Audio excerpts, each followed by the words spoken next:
يا عبادي الذين أسرفوا على أنفسهم لا تقنطوا من رحمة الله.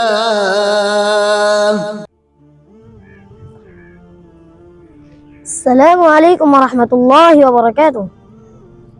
وعليكم السلام ورحمة الله وبركاته. من معي على الهاتف؟ أما عرفتني من صوتي؟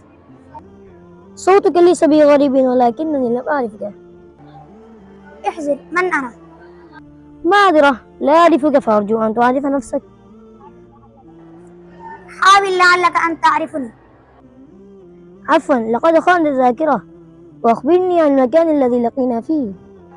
أتتذكر مدرسة البيت العلم يا أخ؟ وكيف لي أنساها وقد تعلمت فيها اللغة العربية. يا أخ، كنا معا في الصف اللغة العربية وكنت أجلس جنبك. عرفتك الآن، أنت أحمد صاحب القامة القصيرة. لقد أصبته، أنا هو.